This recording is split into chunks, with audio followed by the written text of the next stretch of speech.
Welcome back to another episode of the PigX podcast. I'm your host, Delaney Howell. We're back with your monthly content after dedicating the entire month of April to niche production within the swine industry. Today, we're going to talk about some new research bringing about a few surprises, all centered around the common practice of split suckling. Joining us are two guests who spent a summer involved in this study. Ashley Hartman, a research coordinator for Pillen Family Farms and DNA Genetics, and Mikayla Spinler, a graduate research assistant at Kansas State University. Together, alongside a team of assistants, they observed 1,500 sows and 22,000 piglets to monitor individual mortality and performance outcomes related to split suckling, a method commonly used on commercial swine farms. Interestingly, their findings revealed that this long-standing practice might not be benefiting piglets on day one as much as previously thought. In this episode, we'll dive into the limited research that existed prior to this study, break down the methods they used, and hear what's next. But before we dive deeper into the data, let's first learn more about our guest.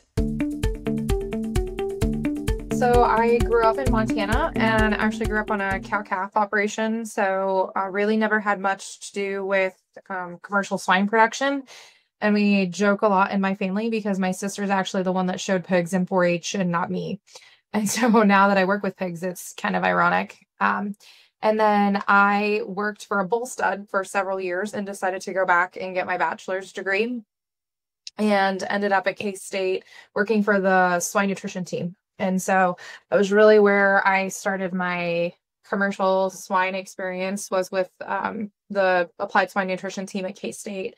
Really loved working for them and doing research. Did not love nutrition as much. So I then pursued a master's in repro-phys and got my master's at K-State in reproductive physiology, and then decided I wanted to do a PhD. So I, again, stayed at K-State and decided, since I was doing the 3 degrees there, I really wanted to broaden my horizons and experience. And so I went to Dr. Woodworth and I said, hey, I really miss working with sows.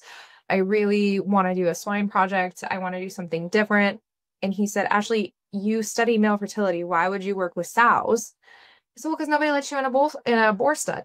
And so he said, well, let's find someone that will. And so we actually reached out to the team at DNA and they were eager to collaborate with us. And so then most of my PhD work actually was here with DNA in collaboration with them and looking at some management factors for boars after we received them at the studs. And so then they just so happened to be looking for a research coordinator about the time that I was done. And then I came to work for Pillen DNA afterwards. Great background. Thanks for sharing all that, Ashley. Mikayla, what about you? I'm originally from Morristown, Minnesota. I grew up on my family farm there. So my dad has a row crop operation, and then we always had just a variety of different livestock growing up. So that's really where my interest started in the egg industry. And from there, I went to Iowa State for my undergraduate degree in animal science, and then did a minor in agronomy. So before going to undergrad, really didn't have much of a background in commercial swine production, but took a swine production class at Iowa State, and that's what really piqued my interest in the swine industry. So from there, I did a variety of internships in the swine industry and also worked as an undergraduate research assistant for a couple of different lab groups at Iowa State. So kind of got the research and commercial background during my time at Iowa State. Kind of one of the fun things that I did during my undergrad was I was actually an intern on the Improving Pig Livability Grant. So it's cool now to be able to have done an internship on the grant and now be able to have a project that's a part of the grant.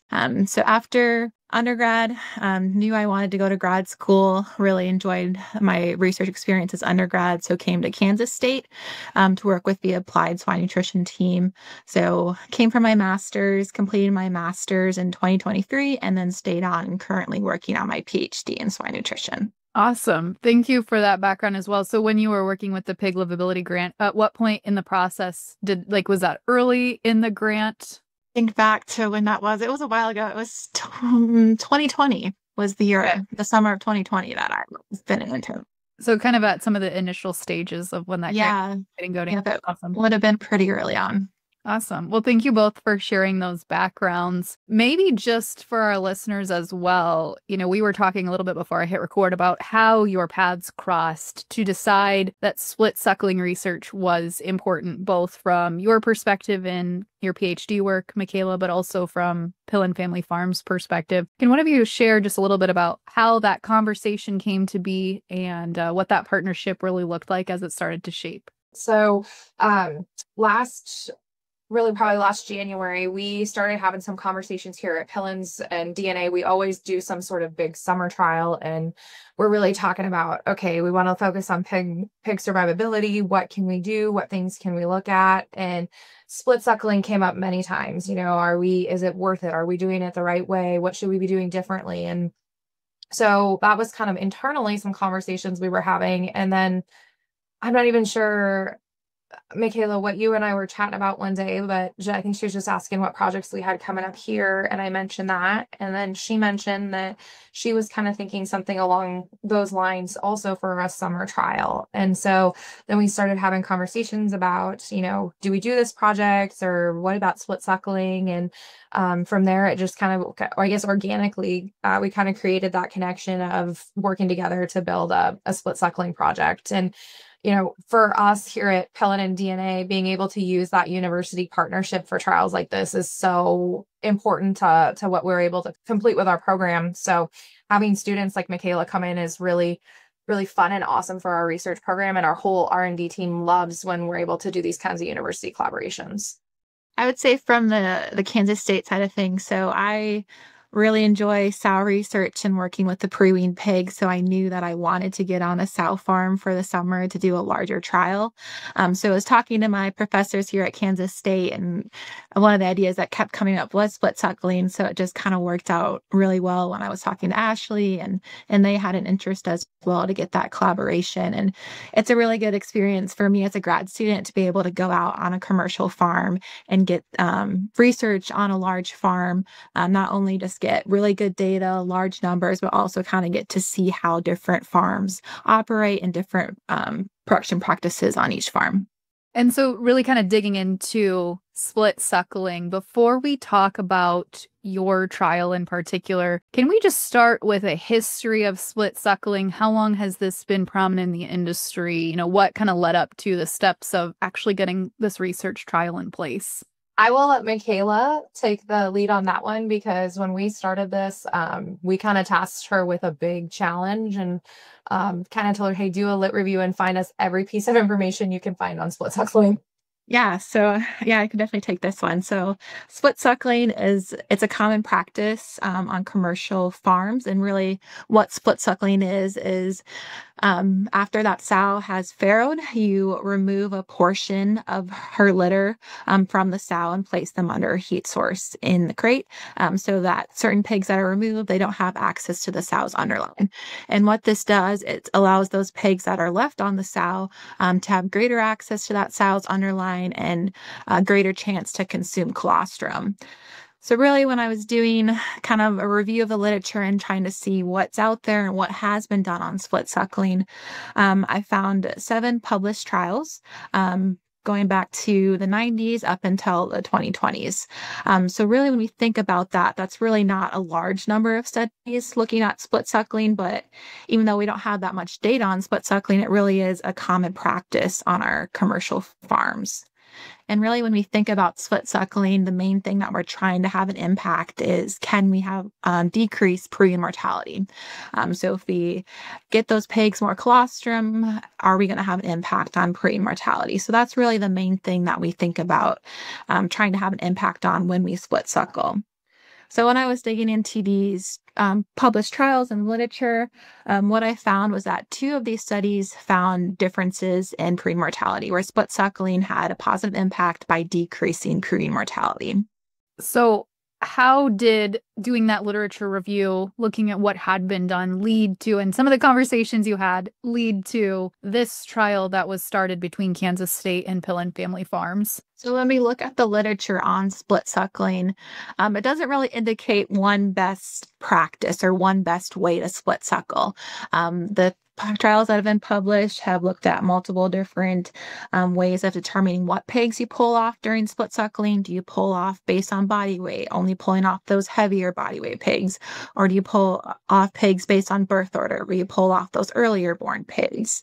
How long do you pull pigs off during split suckling and remove them from the cell? It ranges from as short as 30 minutes up to 4 hours. Also, a wide variety in if they pull off multiple different groups of pigs. So they may pull off half the litter for a certain amount of time, then pull off the other half of the litter. So really, when we look at the literature on split suckling, it doesn't indicate one best strategy.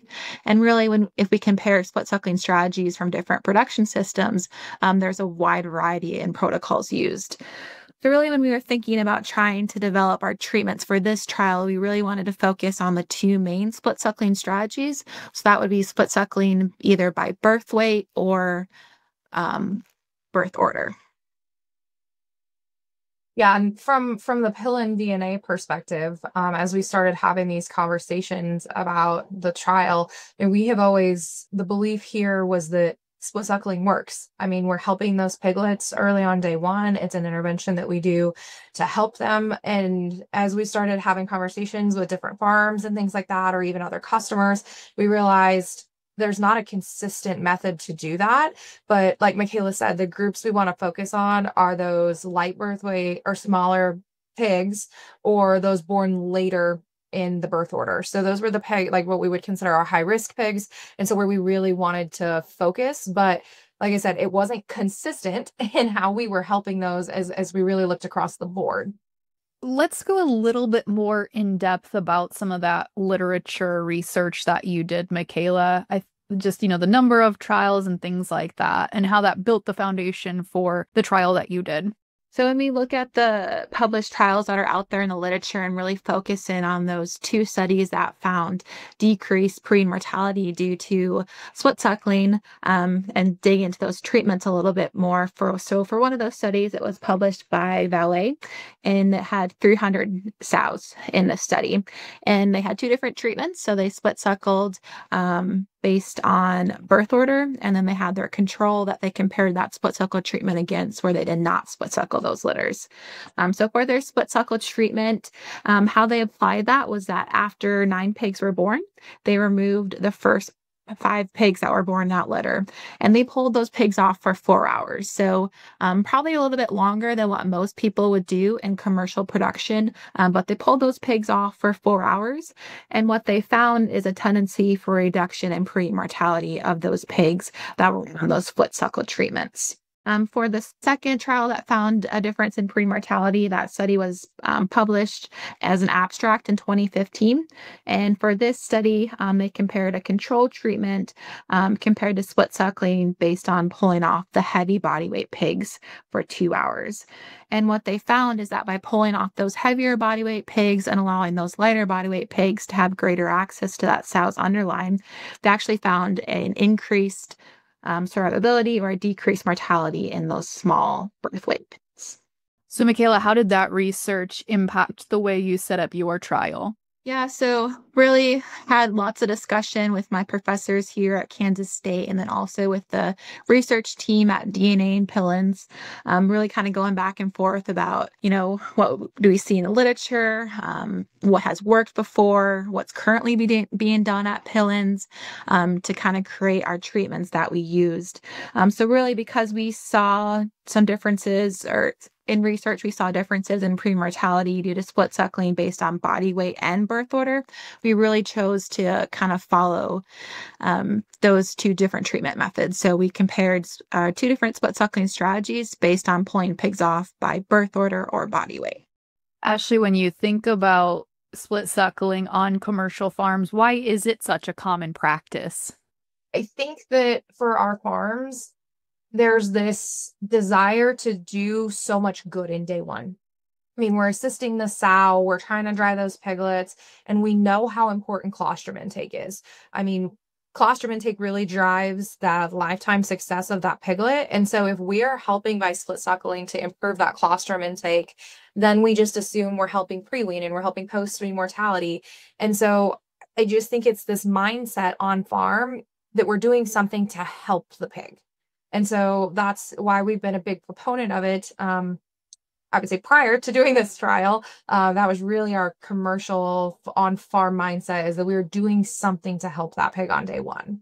This project spanned several months over the summer. Can you walk us through the specifics of how you set up each treatment group and what that process looked like day to day?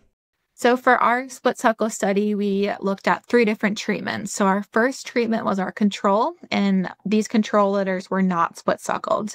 And then we compared 2 different split suckling treatments.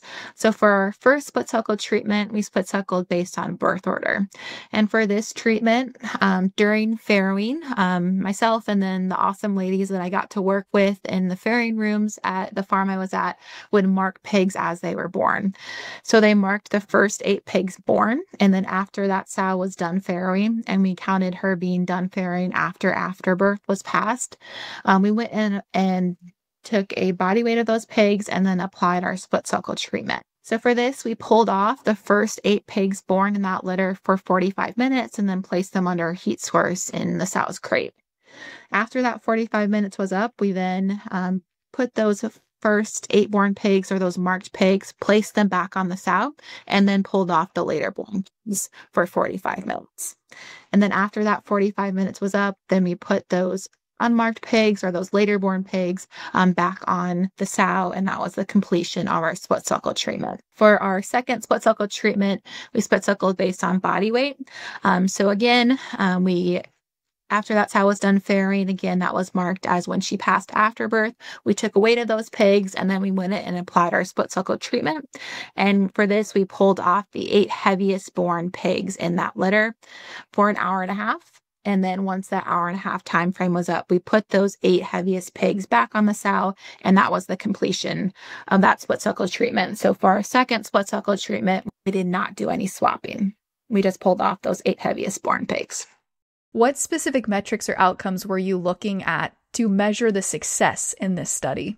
So for us as a production company, our biggest outcomes here, the things we were most concerned about are pre-wean mortality and weaning weight, so litter growth rate. So we get paid putting pigs out the door, and the bigger they are, the better we do. And so those were our 2 biggest outcomes that we were the most concerned with. Obviously, there's other things we looked at, but I would say our key outcome drivers for this trial were pre-wean mortality and growth rate. Mikayla, I'll let you fill in with some of the other things we looked at, because we did look at lots of other different things in this trial. But for us at Pillen DNA, those were our 2 main outcomes. Yeah, so as Ashley mentioned, really the biggest thing with split suckling is, can we have an impact on pre-mortality? So that was probably our number 1 outcome that we wanted to be able to look at through this trial, and then as well as weight of those pigs at weaning. One of the other things that we kind of wanted to understand more from the scientific side of thing is, if we're applying a split suckle treatment, can we have an impact on colostrum intake? So to look at this, we took blood samples from whole litters, approximately 45 litters per treatment, to try and understand if we're having an impact on colostrum intake. So 24 hours after that pig was born, we went in, took a blood sample, and then we used that blood sample to look at the immunoglobulin levels in the serum of those pigs, to measure immunocure ratio. And really simply, what immunocure ratio is, it's an indicator of colostrum intake. So if that pig has a higher immunocure ratio, it means they had a higher colostrum intake and they had more immunoglobulins consumption. Yeah, the other thing that was really important for us to look at too is lifetime performance. So specifically, on the Pillen side, we are fair to finish. And so if we are impacting colostrum consumption, are we also impacting, lifetime immunity of that pig? And do we impact lifetime growth performance? And so that subset of pigs that Mikayla was talking about that we bled, we also then followed those pigs through the nursery and through the finisher. And so that was something that was, also important to us, is understanding what the lifetime impact of that had, something that is valuable to both the Pillen system, but also our DNA customers. Yeah, I would say that was something that was pretty unique about our trial. Really, it's kind of something that's missing out there in the literature. Only one study has followed pigs through from birth to market. because it's hard to do, right? It takes a lot of work to track a pig from the time they're born until they go to market. But that was something that was really cool and unique about our study, was that we were able to track pigs and track lifetime growth performance and mortality. Talk to me a little bit more about the results that came out of that trial, and what have you done with the results since then? Yeah, so I will let Mikayla share the results, but and then I can share a little bit about what we've done with them. So I will say we were all very shocked by the results, and so it definitely took us a little while to digest those results from this. And that was the really cool part of doing this with Mikayla and with the university, is that we were able to get this done and written up and stats done so much quicker than we could have ourselves. And her having just having that university support was huge for us to be able to implement this quickly, because we always have trials going on and things, and it was just so awesome to have Mikayla to take care of this project for us and run the stats and get those back to us. So when we look at the results of this study, first just want to point out that we had a large number of sows on this trial. So in total, we had over 1,500 sows included in the study and over 22,000 piglets. And we took individual weights and weighed and tagged those pigs, so we were able to track individual performance and individual mortality, to really dig into this data and see if there's a subset of the population that we can have an impact by split suckling. So again, like we've talked about, really the biggest thing that we think about when we split suckle is that we want to have an impact on prenatal mortality.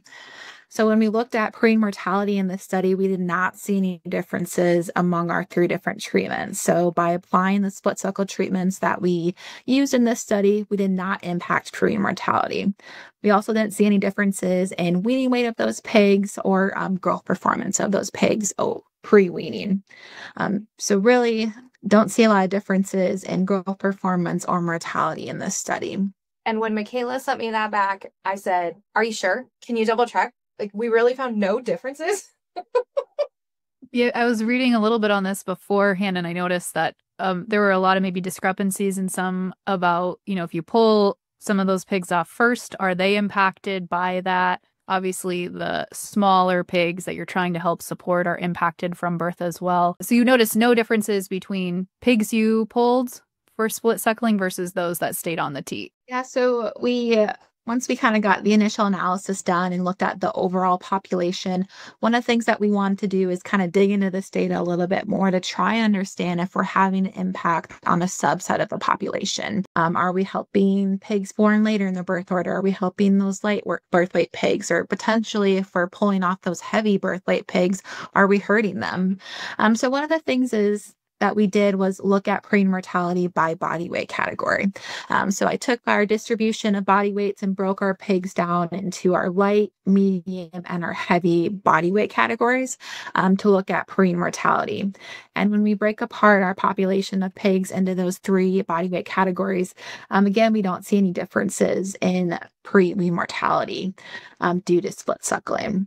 Were there any other things that surprised either of you? I just think the general lack of no difference. I mean, we kept telling Mikayla, okay, so we didn't see a difference. Now go look at it by parity. Go look at it by teat count. What about the litters that we weren't there to assist, and so overnight, and so we had to split suckle them the next day? What about? And I think poor Mikayla, bless her, she, after about the 30th time we said, okay, now go look at this, I think she was like, people, don't you get it? Like, there's no result here. But I mean, that was just, it's hard. It's such an ingrained practice for us to do that it's just really such a mindset to change, to go from something you think you're doing to really help, but isn't making a difference. And it's a lot of time and labor on farm for our teams to split suckle. And so I think just the thought process of, we spend a lot of time doing this every day, but we're doing it and it's not making a difference, was really hard for us to digest at first. I would say for me, I mean, Ashley mentioned that we looked at the state a lot of different ways. And I mean, that was something that I definitely wanted to do because we had so much data. We were really able to dig in and try and identify if there's a subset of the population or certain litters. If we split suckle, does it help them? So that was something that was really important to us, is kind of break this down and look at it by, like Ashley mentioned, by parity. Are we having differences in gilts versus multi-pair sows? Are we having a difference based on teat count, or are we having a difference based on timing of split suckling? So one of the things that we looked at and want to try and understand, does split suckling help those larger litters? So another way that we look at this data was looking at those litters where pig count at day 1 at the time of weighing and tagging was greater than functional teat count, or that sow didn't have enough functional teats to feed all the pigs that were in her litter. So we looked at that subset of the population and to try and understand if in those larger litters are we having an impact on pre-mortality. And what we saw is earlier on, within from day 1 to day 2 after that litter was born, we did see some small differences, but significant differences in pre-mortality, where actually split suckling decreased pre-mortality in that early period post-farrowing. However, when we look at pre-mortality throughout lactation, we didn't observe any differences overall between our treatments. So we had an impact early on, pre-fair or after farrowing. However, that difference didn't keep up till those pigs were weaned. And the other thing that's interesting too is we kind of think about those bigger litters. And when we're split suckling, we're taking away part of that litter and giving more room in the crate. So, it's not necessarily that, especially where it's on day 1 there, it's not that we're actually helping necessarily with the colostrum intake and whatnot. It's more, there's more chances for those pigs to get laid on and whatnot there in day 1. And so it makes sense to me. If you got 20 pigs in a crate, you take 8 of them out, you give a lot more room to those other piglets. Whereas those that were not split suckling, if we leave them all in there, there's not as much room for them to maybe kind of move around and get away from mom. Yeah, Ashley brings up a good point there. Because we tag these pigs individually, we're able to track reasons for mortality, so we knew why a pig died. So when we looked at those larger litters, that subset that I just talked about, when we look at differences for reason and mortality within that first 24 hours after they were born, the biggest difference was that our control litters had a higher number of piglets that were laid on. So maybe we're having, when you pull off those pigs, they're less likely to be laid on, obviously, because they're pulled off the sow for a certain amount of time. So it could be due to that, or potentially are we having an impact by giving those pigs more energy by split suckling? So then what are some of the key takeaways that stood out to you from this research? Yeah, so I would say for us, it's made us realize as a system. So this is something that we're doing that is not necessarily helping those pigs on day 1. So what can we do? So we have decided to kind of evaluate, where are some areas that, and maybe it's farm by farm, but where can we really make improvements or move the needle on day 1? So making sure, for us, it would be making sure that those pigs are getting dried. So not just throwing menstrual in there, but pick them up, get them invigorated, and get them on an underline. Our sows getting up and eating and drinking, really improving that day 1 care, not just to the piglet, but to the sow. And then, making sure we're assisting litters properly, or maybe we have a farm that's short people and where we're not spending all this time split suckling. Maybe that person can go out for part of the day and help in the gestation barn. So we've just kind of taken this as a moment to step back and say, what do each of these individual farms need and where can they spend their time more efficiently, not split suckling. And so that is something that we have done as a system. And like I said, we've been able to really implement this a lot more quickly than we could have if we would have done this ourselves with the help of Mikayla and all the analysis that she's done. And we have some guys that they have been running sow farms for a long time, and it was hard for them. It's something you've done for your 30-year career. It's hard to process that, but she did such a nice job of putting all of this data together for us in a really easily digestible way. And so our teams have been able to take it and really, absorb those results and say, okay, what can I do on my farm to, if I'm not going to split suckle, to really help these pigs on day 1 or to help these sows and keep things healthy and going. I would say, kind of like Ashley, I was a little bit surprised probably by the results of this study, because when we think about split suckling, it makes logical sense that we're helping these pigs, we're getting them more colostrum. It just makes logical sense that split suckling would have an impact. And I think another thing is that when we're on farm, we think we're doing good. It makes us feel good that we're helping these pigs, getting them off to a better start. So that was something that was surprising to me about this study. But we looked at this data multiple different ways to try and identify those differences. Like I said, we took those blood samples to look at immunocure ratio. And when we look at that, we don't see any differences. So by applying our split suckling treatment, we didn't have an impact on colostrum intake. We didn't have a difference on body weight of those pigs at weaning as well. So yeah, I think as we've been talking about this, it was a surprising result to me. But some of the data that's out there in the literature would kind of back this up, as well as some studies that were done at Smithfield. So they posted an article in National Hog Farmer, and they didn't find any differences in their system as well.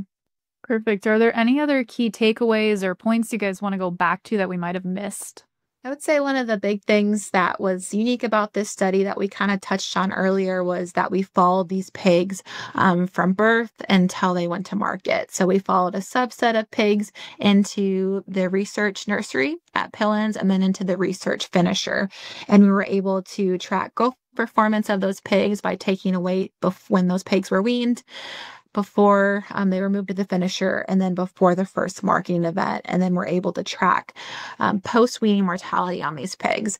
And when we look at post-weaning growth performance and mortality, again, we don't see any differences among our 3 different treatments. So really, split suckling did not have an impact on lifetime growth performance of these pigs. I would say from a Pillen DNA standpoint, just, yeah, for sure want to take another moment to thank K-State and all of their help with this. And then also, I think Mikayla and I too, we need to give credit to the girls that helped us get all this done this summer. So we had 2 other really amazing, or actually 3 other amazing interns with Mikayla this summer that helped execute this trial. And we just genuinely, we couldn't have done this without the support of those interns and the K-State group. And so all of us here at Pillen DNA, very, very thankful for that collaboration. Like I said, we love bringing students in. And so we couldn't have done this without all those girls. And so, Mikayla, I know I did the math once, but do you remember how many pounds of pigs we weighed at weaning this summer? Off the top of my head, it was a lot. We picked up a lot of pigs to take individual weights. It was over 22,000 piglets. And so, I mean, you think about how many pounds of pigs those girls picked up this summer, and it was incredible. Just the work that they put into this. And so, yeah, just wanted to take a moment to say how thankful the whole team is here for everything that K-State and Mikayla and the interns did for us this summer. So I just want to echo Ashley and just give a big thank you to all of the interns that helped me out this summer, all of the farm staff that I got to work with. They were really welcoming and, welcomed me on the farm and helped me collect all of this data. And even though we kind of disrupted their normal day-to-day on the farm, they were all really great to work with. And I also just want to give a big thank you to Pillen Family Farms and then DNA Genetics and the research team that I got to work with, just really for this great opportunity to be able to do this commercial trial. Here at K-State, we have some sows that we can do research on. But I would be in my PhD forever if I just did this trial at K-State trying to get the same amount of numbers. So really want to thank them for this opportunity. I know as a grad student, it's just a really awesome opportunity to get out and actually do research on a commercial farm.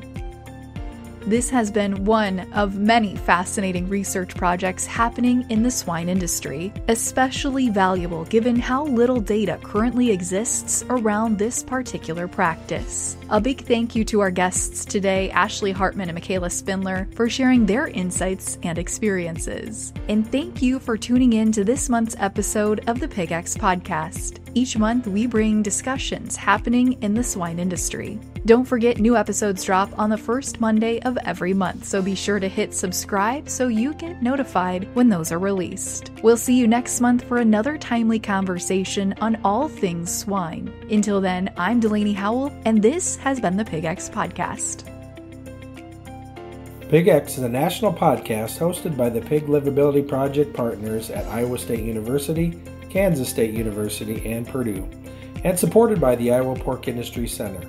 For more information on the project, head to www.piglivability.org, or to inquire directly with questions regarding the project, email ipic.iastate.edu.